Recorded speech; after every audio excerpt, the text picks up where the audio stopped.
Welcome to the Sports Deli. Check us out online at thesportsdelipodcast.com. Yeah. Stephen A. Smith is my alter ego.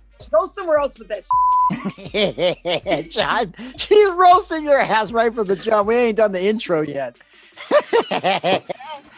What the fuck? To me, Colin Kaepernick is a hero. So do you have white privilege?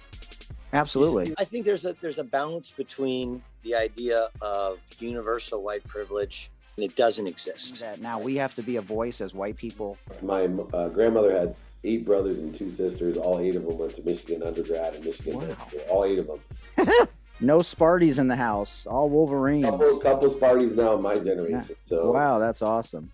About it, African American women last year changed the course of this nation. Women are the backbone, and now we need to support the souls that they stand on. And now, whether you're folding laundry, driving, exercising, or cooking, grab your favorite deli sandwich or bagel and your favorite beverage, and let's do this together in the Sports Deli. Auntie, take us away. I can't wait to chop it up today on this 23rd day of National Wellness Month with former Gator and WNBA player and coach Bridget Pettis. She's our 15th WNBA player or coach to share space with us in the Sports Deli Podcast, where everyone deserves a seat at the table. The first, I might add, during a yoga retreat. She has a green thumb, which she got mostly from her mom. She started a community garden, which has blossomed into Project Roots, a nonprofit she launched that works to educate the Phoenix community on growing its own food and supporting the homeless. She has a soup kitchen and works with the food bank and has a farmer's market and a vegan fest as well. She loves green tomatoes, collard greens, and herbs in order to benefit from them not only nutritionally, but medicinally.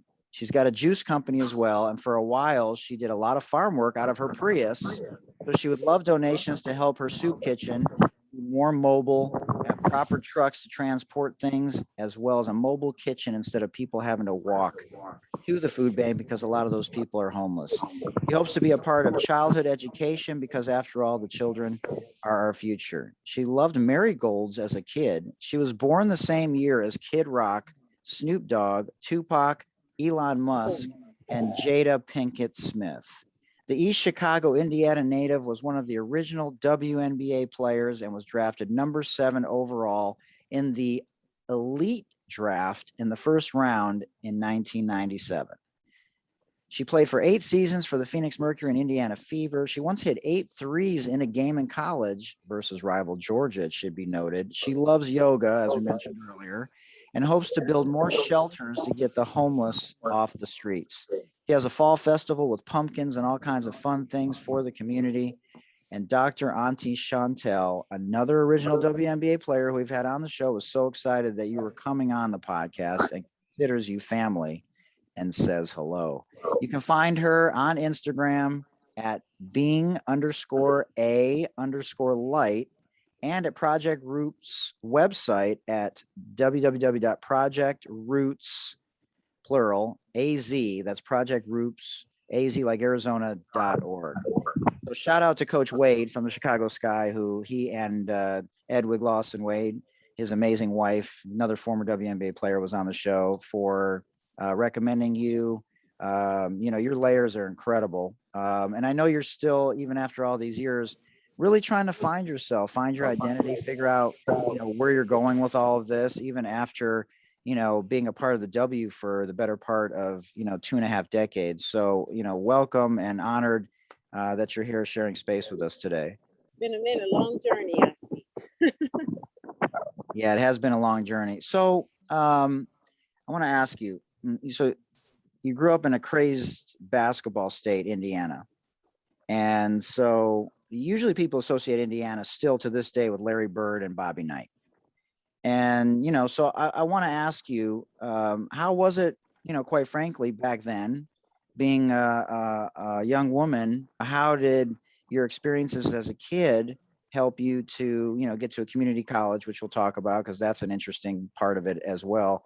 And then obviously Florida, for the Gators. Basketball was really just a dominant focal point in life. And my parents loved to go to the high school basketball games. The community loved the basketball high school games. I was blessed and fortunate to have a high school Hall of Fame coach, Shirley Miller, who coached the Hall of Fame and a state championship team before I even came aboard at Roosevelt High School with Latanya Collard, who won the Wade Trophy. She was one of the women figures that were in front of me that I got to witness a professional player that was playing overseas and never got to an opportunity to play in the WNBA, but she was definitely of that caliber. She played many years over in Italy, and that for me, like as a little girl, to see that and to have someone doing what just sparked in me to do, like literally it sparked, wow, I can do that. I can play basketball and keep playing it and find, different avenues in it, and to have someone in front of me.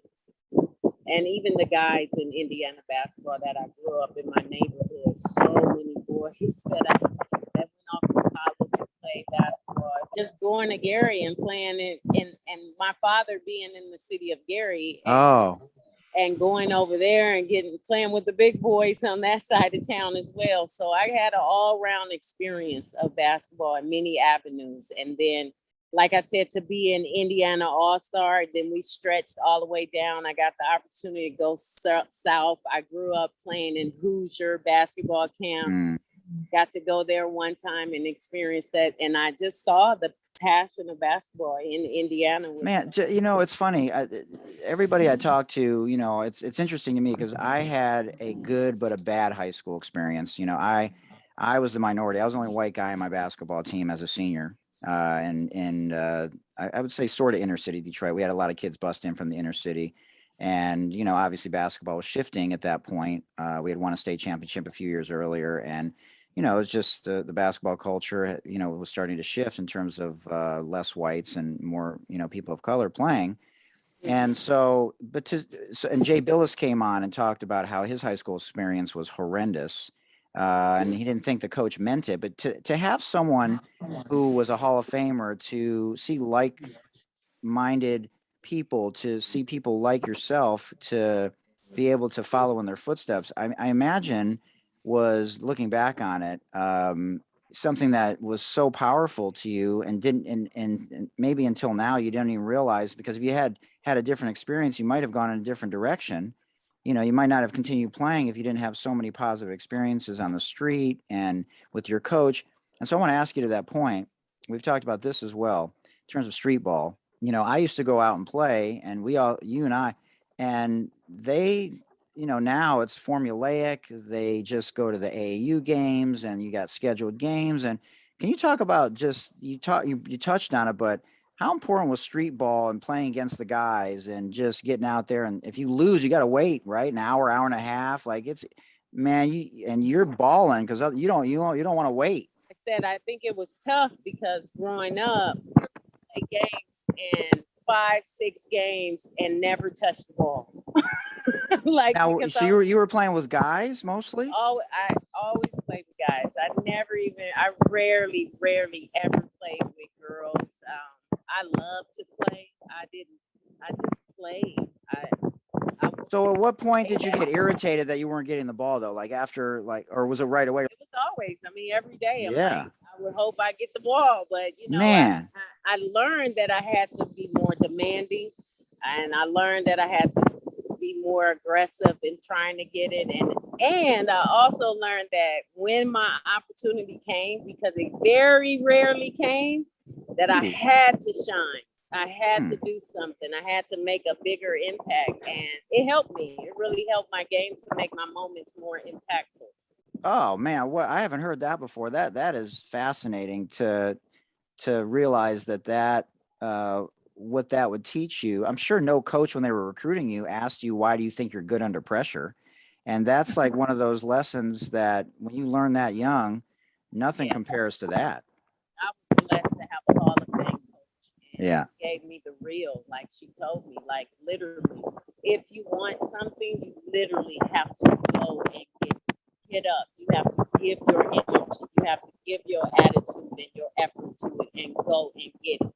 And that was instilled in me as a young girl. And I didn't expect anything. I didn't expect them to have mercy and give me the basketball and clear the lane out the way and let me play because I was a girl. No, they were like, if you want to score just like us, you're gonna have to demand the ball. You're gonna have to get to the rack. You're gonna have to take a hit, learn how to hit. You're gonna have to learn how to score with taking a hit.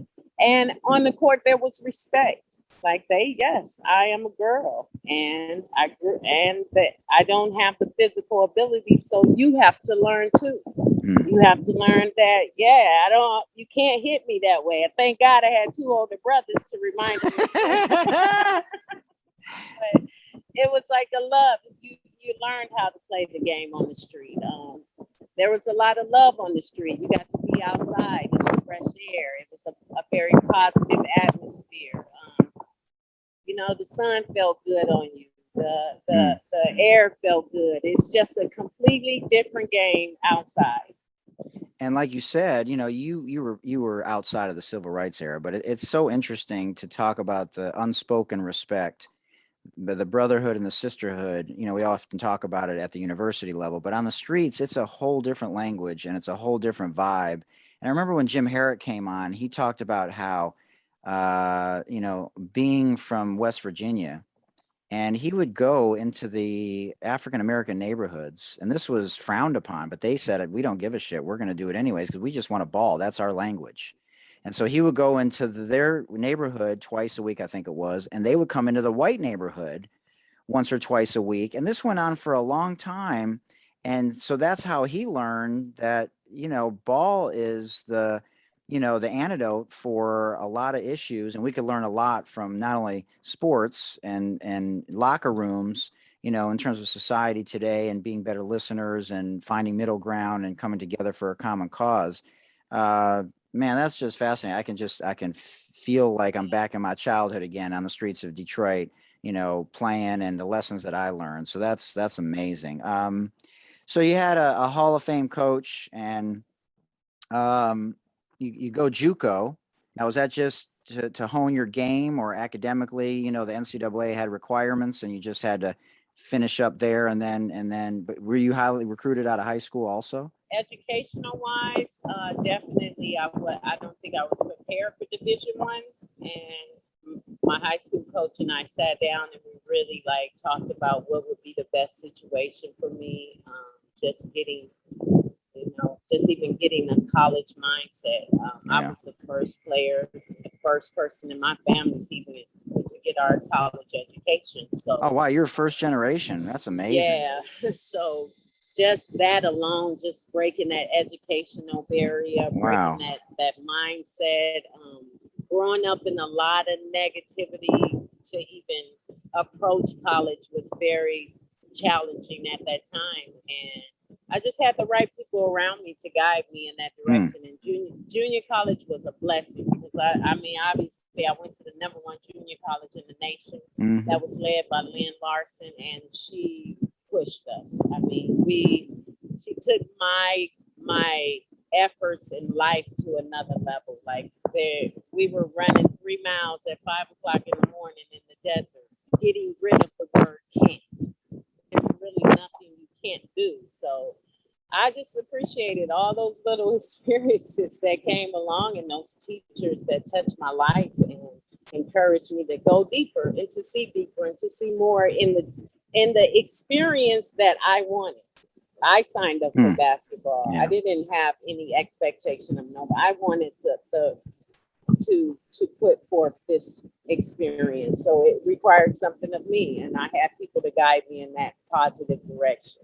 Yeah, but still, it can go downhill quickly if you don't have people that are nurturing and loving and supportive of you falling down and making mistakes, not just basketball mistakes, but just trying to find yourself as a woman of color in society. It was still, not the easiest time. You're still probably looking over your shoulder. You probably had that talk with your family about what to do when you're driving. There are other things that people like me with white privilege just never could possibly understand, and probably until recently didn't even understand it being from Detroit in the way that, you had to navigate things. And, and now I have a better understanding why you wanted to pay it forward and continue to pay it forward, because how strong, of a voice women can be, and why it's so important that women deserve to be at those tables. There's a lot of layers to this that we need to fix, as allies, as people in your own community, in terms of policy. It's complicated. You were definitely blessed, that's for sure. College overall, yeah, I would say I've had some experience. I remember, some guys came up and called me the N-word. Sports Deli is sponsored by SportRx, the leader in sport prescription eyewear.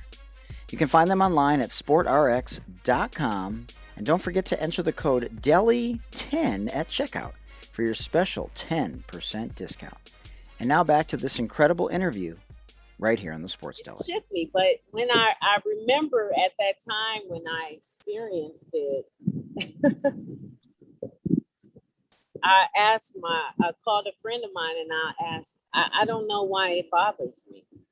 And she was like, well, because it's wrong, and it's a hurtful thing to say and such. But I was almost appreciative of it at the same time, because that's the day I got over the N-word for myself. And my family and we all talk about getting over the N-word, and we mean getting over it in the sense of that it doesn't react inside of me to make me lose myself. So it ain't that we're saying it was acceptable, but it made me look at that word and like, wow, it really made me so angry, so hurt. And this word should not do this to me. It shouldn't have that type of power. Right. And no doubt that doesn't mean it's right or we should do it. I'm not saying that. I'm just saying, for me, that's how I looked at it. Like, let me make sure this does not carry this energy anymore. So I grew a lot from those experiences. Yeah, definitely a stronger person. Did you feel supported at Florida? Or you had old school coaches back then. You had a lot of people that were shut up and dribble, and so that's why I'm asking, because the culture is different now. I think coaches have to approach things differently. You're seeing coaches getting fired for stupid shit, and they've probably been doing it for years, but they just got away with it. And even other WNBA players that have come on the show have said that Hall of Fame coaches, I'm not going to name anyone, were not as sensitive to whatever the issues were, racism, mental health, back then, because there wasn't quite the knowledge of it, and it was sort of a shut up and dribble and stop misbehaving. Definitely. And I know players that have had that experience. But, and I tell college players now, high school players that are about to have a college experience. When my college coach was recruiting me, I was recruiting her. There you go.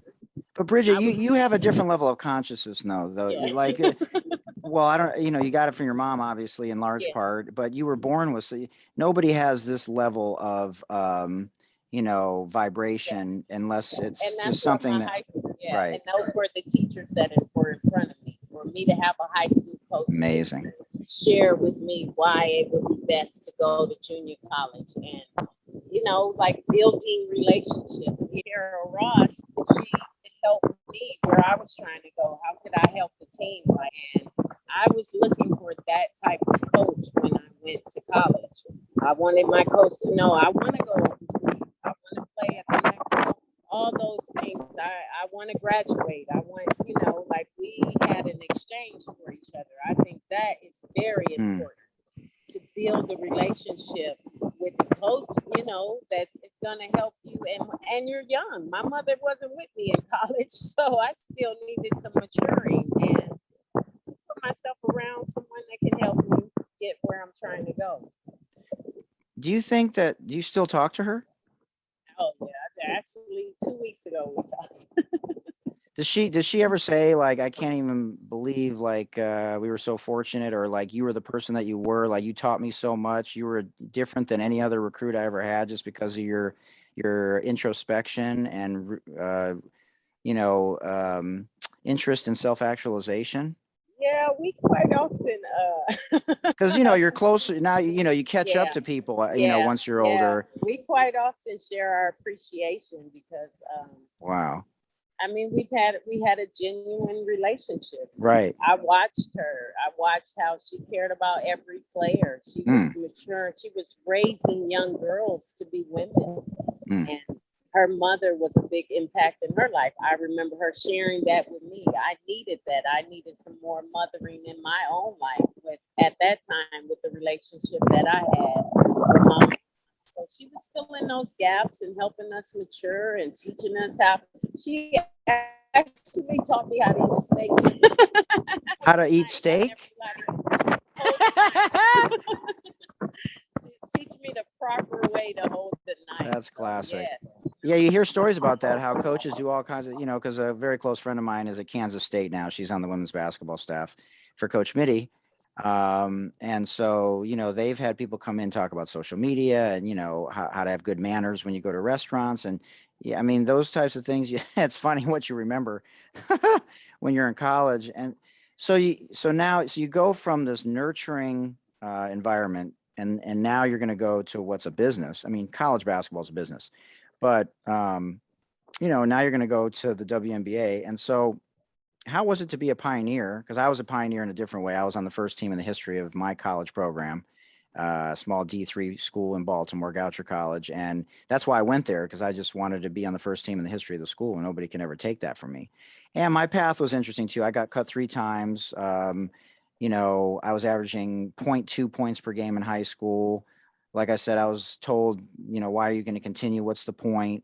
And I went from scoring 12 total points in high school my senior year to averaging 13 points per game as a junior in college. And that road, like I sort of had that resiliency and sort of F the world, because you're not going to tell me nothing, and I'm the biggest competitor and the biggest trash talker you'll find. And those things helped me, along with playing on the streets and learning those lessons, because I had a couple of good coaches and I had a couple of bad coaches, looking back on it as a coach myself of 30 years. And so how was that transition going to such a amazing high school and college experience? Now you're going to the W. Yeah, you're a pioneer, but how was the vibration of that comparatively? So the wonderful thing was that I was overseas at the time. I was a professional 3 years in Europe before the WNBA started. And I got to get my feet wet. I got to experience, got to be around Cynthia Cooper. And I was a rookie coming into a professional atmosphere, and the WNBA started. So I had a little bit of professional experience to cling on to, and I knew some of the players already. So, and I love to play. Like, I feel like literally I was born. Yeah. I literally feel like I was born to do this and wanted to do it with all my heart. Like, all my heart, I wanted to play. Nobody had to make me play, beyond my high school coach motivating me to give it all if I'm gonna go. After that, it was like, show me how to do it, help me develop to do it. But I always wanted it. Man, what a lesson about what coaches can do to impact young lives, whether it's youth coaches or any of the coaches that come, and that's what Jay Bill has talked about, among other people that have come on the show. Like, this may be the last experience a kid ever has. We all got something that we really, really like enjoy. You know what I mean? Like, that's how I see basketball. I enjoyed it. I wouldn't play basketball if they never paid me. Sports Deli is sponsored by PSK. You can find them online at lids.com, pskcollective.com, tjmax.com, walmart.com, and now Kohl's department store at kohls.com. And now back to this incredible interview right here in the Sports Deli. How proud were you? Because, I do want to talk about what happened last year. You opted out of the bubble. I don't know if that was for health reasons, or you just, were thinking about your future and you just decided that, I need to take a break and figure things out. But, you're still part of that sorority of sisters, that 144, which hopefully soon will be 168, but nonetheless, it's 144 right now. And so obviously they were impacted. We talk about this a lot on the show, but they impacted an election, 2 elections. The players of the W have always been a part of advocacy in different ways, but it was really evident last year after the death of George Floyd and the Say Her Name campaign with Breonna Taylor. And so, I know as an extension, even though you weren't physically there. You were there in spirit, no doubt about it. Talk about, what, looking back on it, that meant for you, and where you see us going now, in terms of George Floyd and what happened last year and all of those types of things. I just think that, we're just speaking how we feel. We're just saying what is on our hearts.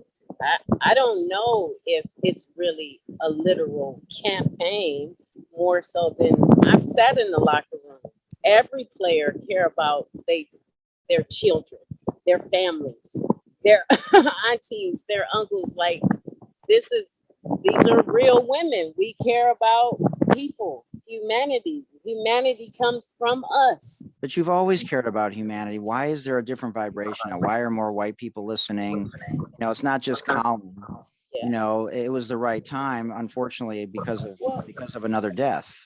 Yeah, because of another death. Yeah, that wakes everybody up. We're a very slow race of people that we have to go to this extreme, to these extremes, and then we wake up, and then we go to another extreme, and then we wake up. But that's been the process of humanity waking up. And then we've always been saying these things. Before, like you said, it's been forever being echoed. Our ancestors have been saying, love, let's connect, let's humanity, let's oneness is the truth. This message has been from the beginning to the end of time. But it takes a minute for things to happen and go, oh my God, let's wake up. That's a long ass minute. and people need to be woke for real. But that I think there is a different vibration now. That's why I'm a small layer, but I'm a layer, and that's why we want to bring people on to these kinds of safe spaces and educate. I don't want people listening who agree with me. I want people listening who don't understand it, or are ignorant to the fact and are willing to say, okay, if this is still real, what can I do in my own little corner with the children that I cross paths with, because that's really who's going to change this whole vibration and viewpoint about what's going on. I have to make sure that's not in me. That's the biggest change I can ever make in this world. Yeah, it's definitely complicated because we don't reinforce it in education. What we talk about in school is not about interpersonal skills or the true history of what went on, or tough topics like this. And to talk about it. And to talk about it. Have a conversation about it, like to look at it. You gotta be able That's to look education. At it. Yes, education. So, we just got to keep it going. And like I said, I know people in the Black and brown community are exhausted in terms of explaining it over and over and over again. And it does take allies, because society is still run by white males. And so, we have to come correct. We've been complicit for far too long.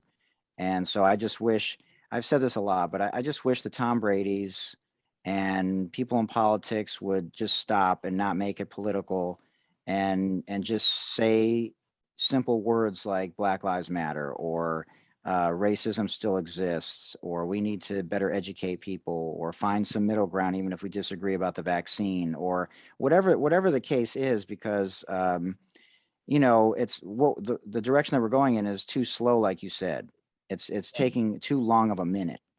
And so I just hope that we can keep the conversation going. And so when people are stupid or things happen, it's an opportunity to ask why, and be better educated, and create more positive layers instead of complaining or, those types of things, because they're not really helpful in terms of getting policies changed and changing viewpoints. Yeah. The rooms that we hold, the rooms that we're in, those rooms, like in those rooms, we should change those rooms. Any room we sit in, we should make sure this conversation is about, in any room. If it's 2-3 people, 50 people, if it's 1,000 people, if it's 100,000 people, this conversation should come to peace in every room today. Yeah, well, we'll do our best. Some people just aren't introspective. And so, you're just trying to touch people who are in that gray area that it may spark something in them, because nobody wants to have things rammed down their throat. They're not going to change when it's that kind of message. But if it's an educational kind of thing, or it's a story, or it's a testimonial, I think that's when people are more absolute. So let me ask you a couple questions about the W. We're in the 25th season. You were a part of that. I know, right? 25 seasons went by already. Sorry for the reminder. Oh, it's all good. It's all Yeah, good. right. I We're love it. wiser. I love it. We're smarter. We taste better right now, right? Yeah, just like that wine. So, what's it going to take for Kathy to keep going in the right direction, to market the sport? It's on 27 different channels. It used to be, when it first started, the Comets and the original team, like, places were sold out. It was on the same channels as the NBA. Obviously it was unique. So it had just started, the ABL was going on, but the WNBA supported by the NBA, it just changed and people were excited about it. And so it's going in the right direction, I think. But, like, there's a couple of issues. One, I've talked about the iPhone philosophy with the League Pass. It's only $17.99.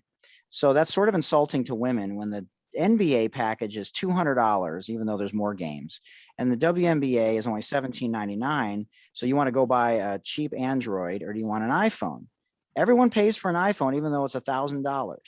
So why not raise the price of the WNBA League Pass? Because if people are going to be interested, they're going to be interested, and don't cheapen your product. In my opinion, the WNBA League Pass should be at least $50. Otherwise, you're saying the women are not, as important as the men from just a financial standpoint. Raise the bar, make it more expensive, and say it's worth $50. That's the first thing. And then the other thing is, how are we going to get women to stay here? Because it's just, I know it's a revenue issue, but people are still making a lot of money overseas. They're taxing, you're taxing your bodies and having double seasons. And, if the salaries were 500,000 instead of, the average is 70,000 right now, you might have a whole different league. I mean, maybe they still go overseas anyways, because they make another 500,000. I don't know. I think I would go overseas anyway, because I absolutely enjoy to play. You like playing, yeah. That just give you opportunity to play. I saw a lot of players like me in the league. They want to play. They like to play. Absolutely, I want to make money. I probably been like, great, I can even make more money. I'm gonna go over there and play. Because playing is not work to some degree. This is our joy. This is what we love. Yes, I would like to make money. I want to have an income and all of that. But you got moms, at some point, some things change, and you want to be able to say, okay, thank goodness I'm making 250 to 500K now, because now I can stay home with my kid the rest of the year. Now, for those that would like to do that, that would be a blessing, because I do see that you would have the opportunity to do that. No different than the men. I've been overseas. There's guys over there playing. Right. They make good money. And that's their life, and they get to come back, and they make that, they be able to take care of their families and provide. Yeah. So, absolutely. I think it's long overdue. Long overdue. Well, I hope in 27, there's charter flights. That part is literally ridiculous that Power 5 conferences have charter freaking flights in college, and the WNBA does not have charter flights. Like, there's just no reason for it. Like, there's got to be a better marketing strategy, not only, for the games and to promote the sport, but to get television and sponsors on board to take care of these women. It's bad enough that the pay is what it is, but when I see things like this, it's and then you have a situation where Coach Wade is also racially profiled on the airplane. I don't know if you were on the air. No, that was going to the bubble. So that happened to him. He talked about it on the show, and he wasn't even wearing any gear. And so that wouldn't happen on a charter flight. Like, just little things like that it's already hard enough. And to so anyways, there's a lot of layers to it. And I'm always, I'm a different type of being, because I'm like, I'm glad, I'm happy of it. I'm happy for our journeys and our steps. Yeah. I'm glad that James got to speak to that woman.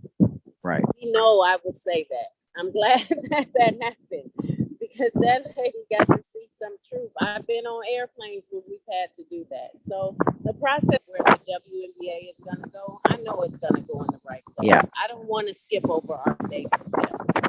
Yeah. I'm all right with that. That was the culture at that time. So I'm all right with the process. But when we do get $1 million, do you know what we would do with it?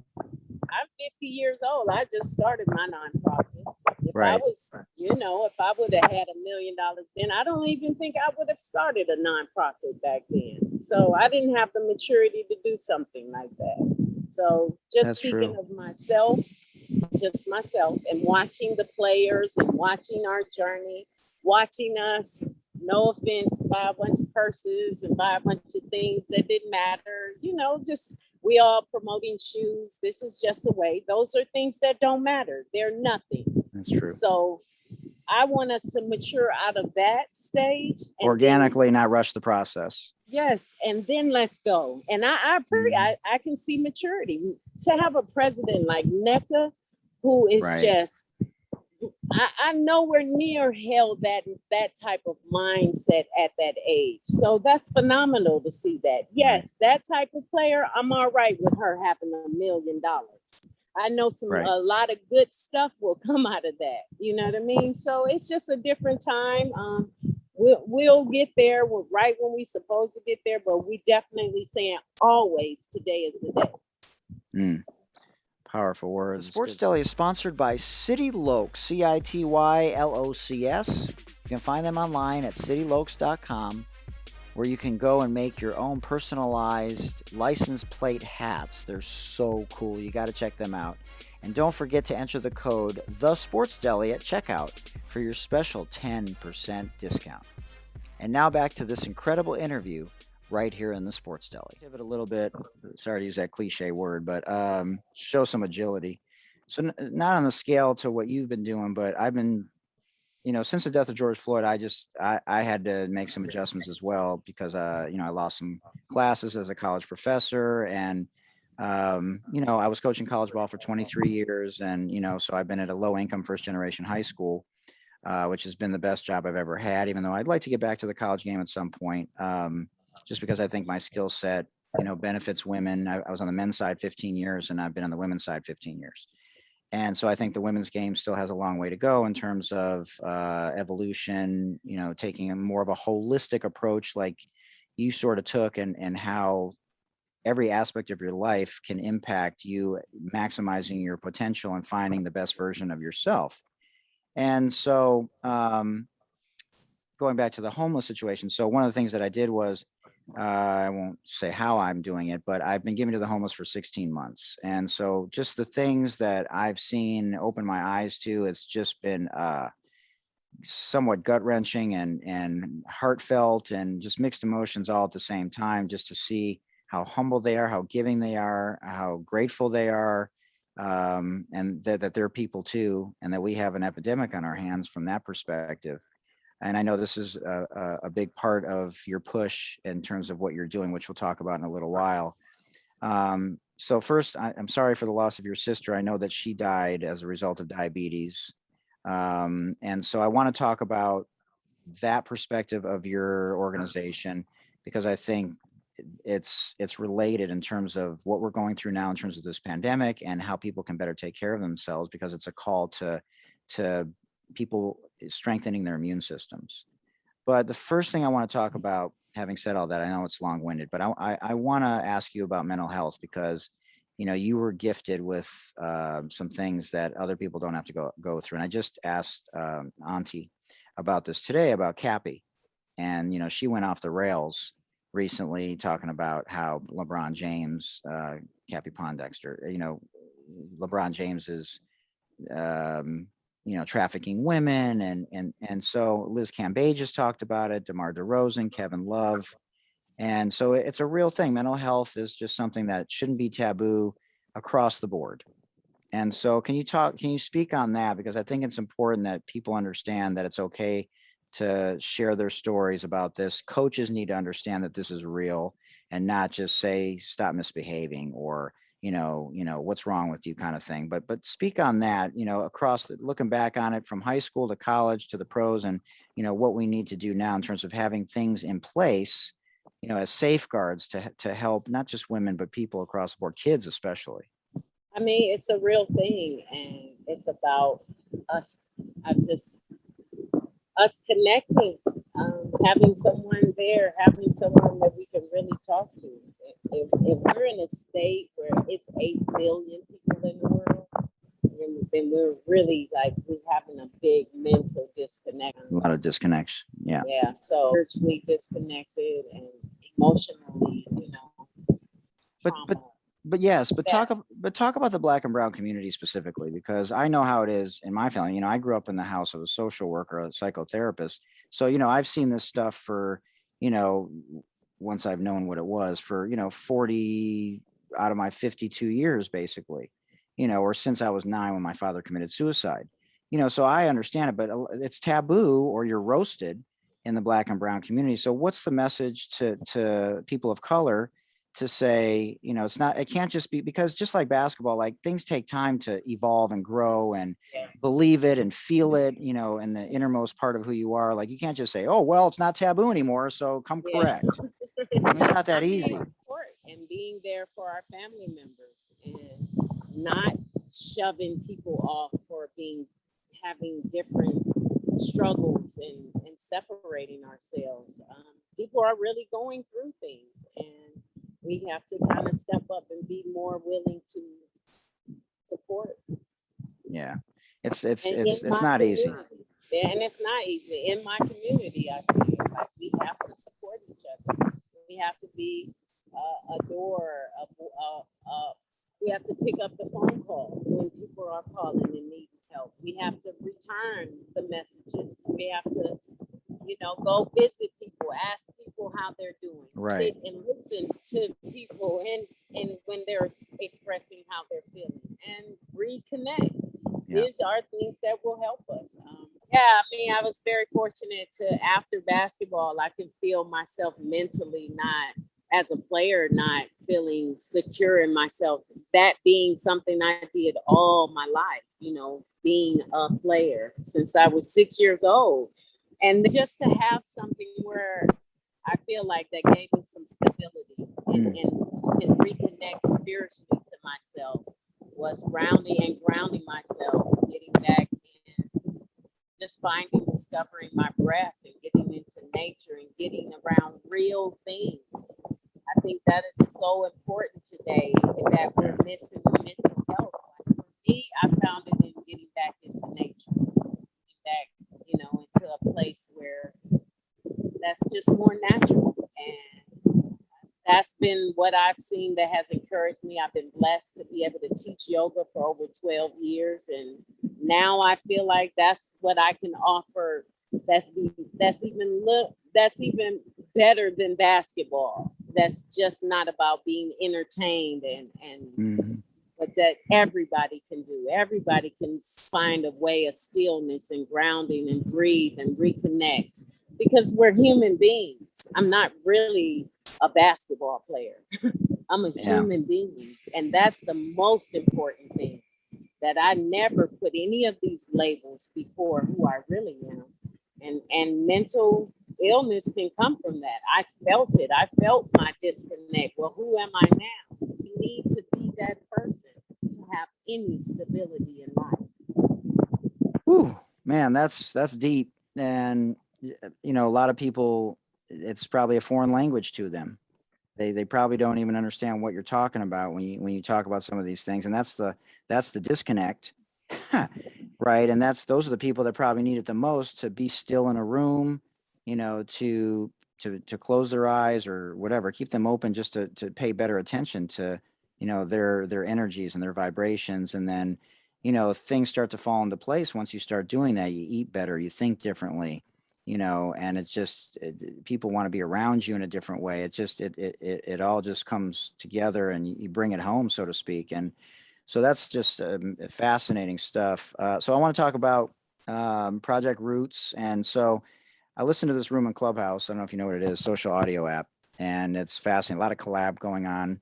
A lot of tough conversations. There's thousands of people in these rooms. Elon Musk has been on here, Zuckerberg, a lot of women of color.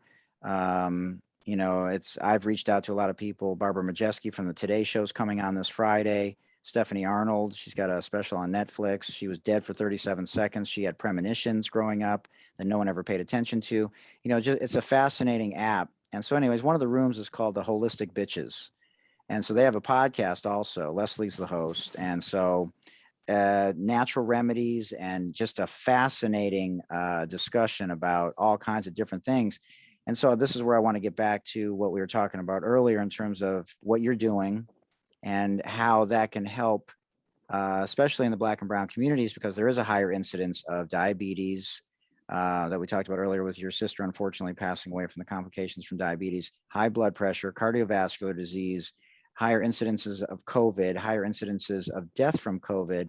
And we don't know the exact reasons, but it's fair to say that the immune systems have been compromised. There's comorbidities that are going on. And so if we can strengthen our immune systems through programs like what you're doing, so talk about that and how passionate you are about this. And there's so many layers to it. It's amazing. So basically before the pandemic started, before everyone was going to go to the bubble, you had already started the community garden and you were going back home and you were already educating your family.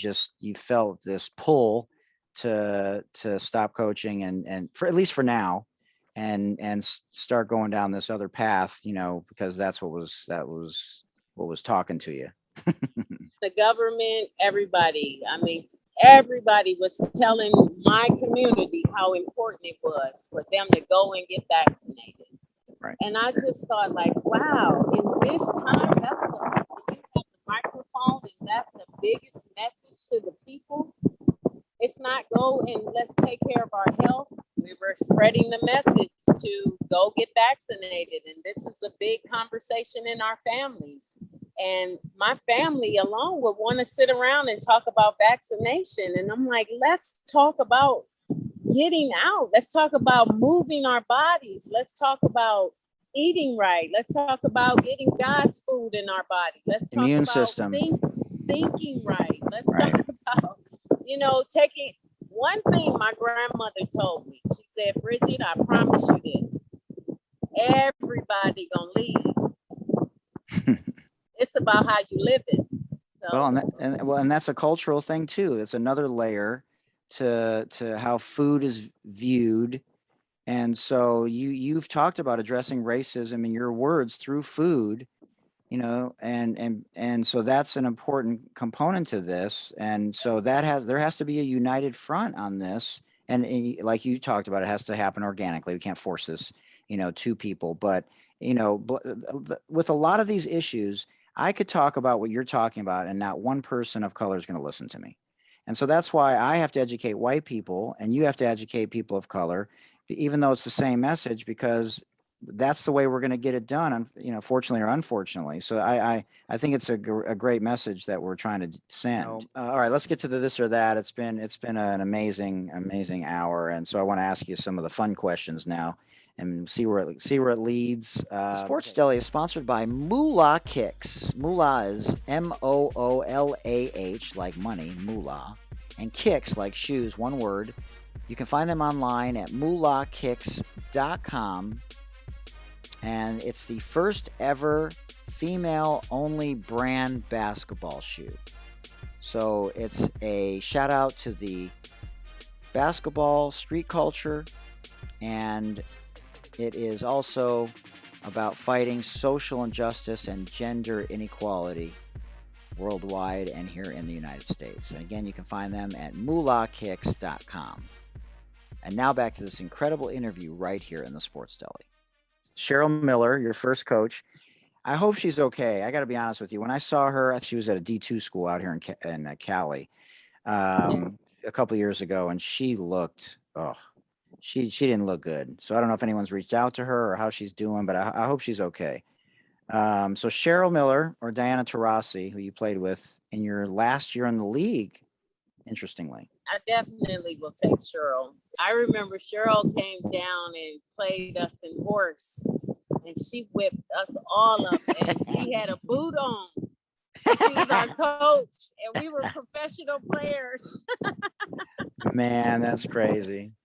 Man, So, she could flat out ball. Can you And imagine I if she knew was it. playing now?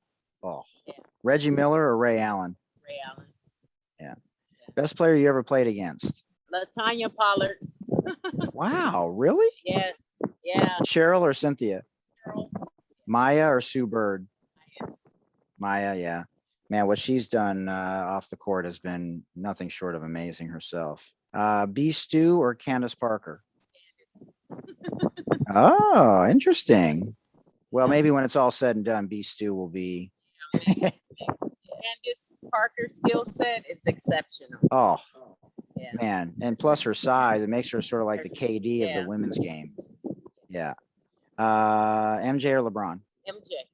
All right. Euro or floater? Euro. Let's go. All day. A lot of people love those floaters, though. Mid-range or threes? 3 for me, 2 for you.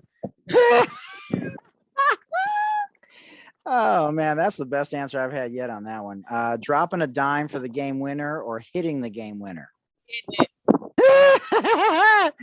The hell with that dime. it later. I got That's what- 2 nickels. Oh, man, you and Auntie, that's hilarious. Candy or popcorn at the movies? Popcorn with butter? Yeah, definitely with butter. Okay, favorite vegetable? I'm gonna say collard greens, I think I knew the answer to that. Yep, that's solid. What about favorite fruit? peaches. Peaches. Wow, I just got peaches from a stand on the side of the road here in San Diego on the way to. Yeah, they're so good. Oh my god. Pancakes, waffles, or French toast? You said fluffy ones. All right, so this might be a tough one. Larry Bird or Kawhi Leonard? Take Bird. Indiana. That's I'm gonna take the Indiana guy. yeah, right. That's what I was hoping you would say. White boy, let's go. Favorite shoe? Were you sneakerhead? For a little while, Barclays? Oh wow, they had a lot of cushion. The Barclays. they I did. thought I could dunk. So wait, NBA on TNT. Shaq, Kenny, Ernie, or Chuck? Shaq. I take Shaq. They're all great, man. I love listening to them after the game. Favorite song of all time? Favorite song. Some Michael Jackson. I would say "Rock with Me." Oh yeah, rock with me. Favorite TV show of all time? I'm gonna shock everybody. Frasier. Wow, that's crazy. And Frasier came after what? Cheers? Yeah. Came on after Cheers, right? Wow, that's classic. Favorite movie of all time? I'm a star. Interesting. Yeah. Haven't had that answer before. That's cool. Okay, so if you could have 5 people, past or present, at the dinner table with you, who would they be? That's a friend. My mother, my great grandmother, my father. It could be anybody too, right? It could be anybody. Yeah, I want those 3: my great Okay. grandmother, my father, and my mother, and then I'll take Oprah the sponsor. Oprah, yeah, right. Man, we gotta make that happen. Michelle, or I'll take Michelle. Michelle Obama. Yeah, she's amazing. Her podcast is great too. Her and Hillary's podcasts are very good. I've listened lately to some of their episodes. Yeah, they're very interesting. Okay, so ask me any this or that question. Broccoli Okay. or kale. So that's a tough one. So if it's a salad, I prefer kale. If it's Chinese food, it's not even a question. It's shrimp and broccoli. I don't really eat beef or pork for the most part. It's mostly turkey and seafood and fish. But yeah, so it just depends. So I love both, but it just depends on what it's in. Where do you see yourself in 5 years? Did you have another question? Did you have another this or that you thought of for me? Yeah, I was gonna say peach cobbler or apple pie. Oh, apple pie, not even close. For you, it's peach cobbler. That's right, because you're right. Oh no, apple pie blows everything out of the water. Cheesecake. If you ask me cheesecake or apple pie, that would be tough. So if it's a phenomenal cheesecake versus an apple pie, man, I might 51-49 lean to the cheesecake, but man, typically it's apple pie. Yeah. Yeah. So where do you see yourself in 5 years? Is the league ever an option again? No, I don't know. I know Yeah. today I want to grow more food. I see myself getting more land and, Yeah. just getting a little bit more space to produce more food, get it out in our community. I see it reaching out in different areas, different parts of the country, and just Awesome. really helping, myself and women as a whole just get back grounded and connected in our health and our wellness and educating ourselves on just being well. Oh, amen. For sure. That's so important, especially now. Well, it's really been an honor to share space with you. I know most people don't know who in the hell I am when they come on here, but I truly hope that you've gotten something out of it. You've given some shares, but you feel like there's some thoughtful conversations going on here that may help even just one person, but hopefully more. And anything we can do, I don't just have people on for the purpose of saying, oh, I had another WNBA player on. Like, we really want to try and leverage that to do whatever we can to help change all these narratives. So for trusting us, like I said, thank Coach Wade. Coach Wade and I talk a lot. I love the guy. I mean, he's just a phenomenal person. And so you were around him a lot more than I was. And so you know him better than I do, and Edwig and stuff. Did you ever teach the players yoga? Did you ever do that with them? Yeah, I did quite a few players separately that would do it. Absolutely. Interesting. I feel like the generation now, it's been a little challenging to teach, but I teach more high school players. They're definitely more open. They are more ready to be more balanced as an athlete, I feel like. We need more of that for sure. Because the byproducts of that, they pay more attention to themselves. They don't even realize it. That's cool. But I think it's going to happen. I think more players will be doing yoga and mindful practice, meditation. It just only makes sense. It's for self. It's for the betterment of self. And athletes are constantly trying to find what can give them an edge, what can make them better. If I have a clear mind, we all know the zone comes in a clear mind. Absolutely. And then you trust yourself more, you believe in yourself, and then you find the best version of yourself. So, well, sorry we had to chop it up during your yoga retreat. I hope it didn't mess up the vibration. No, and much love and utmost respect, and let's stay in touch. And so last question. So if you had one person that you would like to bring on that you think would be a good fit, that you would come back and co-host with me, who would it be? Auntie said the GOAT, Cheryl. So she's trying to make that happen. And, David Meltzer came on and said he wanted to bring Warren Moon on. And so, it's great to, have people on, mainly because I think people will listen to them. Like I said, I wish I was Tom Brady. I wish I had, what Jay Billis can do to talk about, the disproportionate number of things that happen in society, and people will actually listen, or an owner, but I'm not. So the only way to do that is to connect and, disseminate that information out to the masses, and hopefully, people are comfortable doing that because of how important it is. I want you to talk about just Coach Ross real quick. Just her knowledge through so much history of college basketball and seeing it change and how she impacted that change, and a lot of young Black women, and that, being a white woman and coaching in the SEC to help us, steer through that. So I look at her as, that would be someone that can bring a lot of knowledge to the table. Oh, I would love to. That's why I picked her. Yeah, right. Well, I mean, she probably connected with other people as well for the same reasons. They may not have been as in tune as you, but they felt some sort of connection with her. What is she doing now? I think she does a little bit of SEC commentating when it starts. Yeah. I thought I saw her on some of the games. Yeah. Yeah. All right. Well, I'll touch base. I'll email you, and then if you want to, I can introduce myself, and then would be honored to have her on. That would be amazing. So, yeah, that'd be awesome. And then, so enjoy the rest of your time there. And I wish I was there with you. I've been teaching yoga for a while now, so that's why it's so interesting to me. And then I've been around a holistic kind of family for a long time. So it's all that kind of thing is very interesting to me, that, to strengthen, the best version of yourself in every way. So namaste.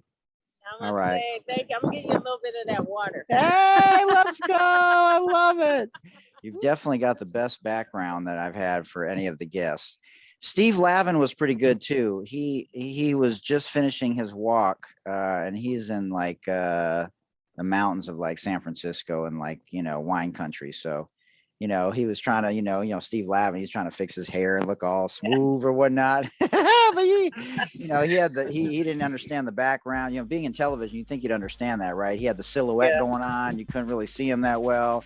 But it was a good time though. Lav's a trip if you ever spend some time with them. So, woo, man, what a great way to end. All right, much love, much respect, and we'll talk soon. And enjoy the rest of your trip. Stay safe and take care of yourself. Man, we can't thank Bridget Pettis enough for coming into the Sports Deli and sharing space with us during a yoga retreat in Oklahoma. No matter if you're going to get the vaccine or not, please mask up. Studies absolutely 100% show that they do work in terms of helping to protect you. If both people have a mask on, it increases the protection. So please mask up. It's not a political issue. It's no other issue except a human rights issue. And, we want to protect everybody from that standpoint. So stop the Asian hate. We absolutely bet on women in the Sports Deli podcast, where everyone deserves a seat at the table. Black Lives Matter, and remember, it takes a village. For Dr. J and Coach K, I'm Hootie Hoot, and until next time, much love. Peace.